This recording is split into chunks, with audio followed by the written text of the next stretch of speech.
Nyakwaromogi bi ng'endo chieng' ma kawuono en odiochieng' mar bedo gi chiemo moromo motisi ni World Food Day. Wan gi lipot e seche ma piny mangima ne hingo odiochieng' mar jiwo tie mar chiemo e piny mangima. Jolony e sekta mar pur ywago nok mar puothe mitime pur. Ka koro gijiwo jopur mondo mi otim chenro mar pur manywando, mano moriwo kothe, pith mar jamni kod mamoko. George Mamiwa ler. Lipot nyiso ni Wakenya nitie kod ting' maduong' e doni piny Kenya kod kata piny mangima. Koro bedo kod chiemo moromo nikech thothgi ema koro yude puothe ka ochaki chenrogo mag puro chiemo, to bende iyudogi nyaka e chiro kuonde ma iuse chiemogo.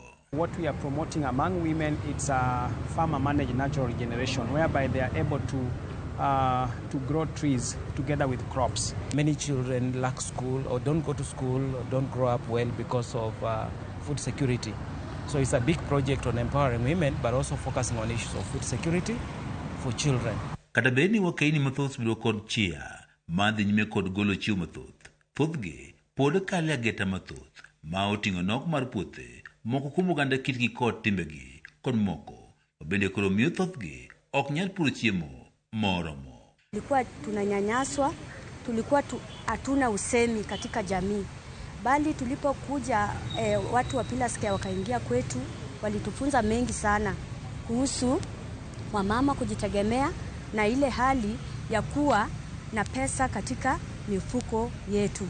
Chwo bendo bed included, gimbe mitembe luonggi mondo gimbe nyisgi ni mondo kik gibednwa gi chike moko matek manyalo bedo ni hinyowa mamiyo ok wayud gik ma wasepango ni wayudo e pur e yo mowinjore. Kalwe koti ma Wakenya nitiere godo e wechego mag pur, riwruok mar Pillars Care kawo tende kod piny owacho wege mamoko dhi nyime kod siro Wakenya mondo koro gipur chiemo moromo e kaunti ma Migori. Rogers Oenga, riwruogno mar Pillars Care, wach ne gitiego Wakenya kaka ginyalo tiyo kod puothe matin ma gintiere godo mondo gigol chiemo moromo. We are training women on simple kitchen garden with an aim to ensure that women have access to foodstuffs and nutritious meal at home. Hatukukuwa na ile hali ambayo tunajua sisi wamama tunaweza kujitegemea, bali walipokuja wakatufundisha, tukajua namna ya sisi wamama kujitegemea sisi wenyewe. Nika Pillars Care no biro no puonjo waketo corn garden ma waketo space mane wayudo mane wakodesa, to corn garden no en ikete small space to golo a lot mang'eny.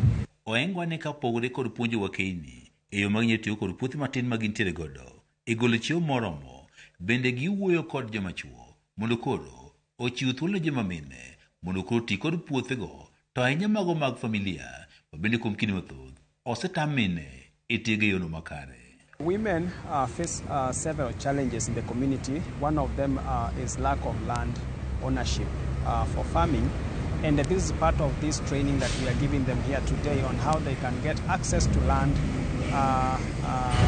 matrimonial property sharing. For the case of the widows, we try to assist them on how they can get access to important documents of land ownership.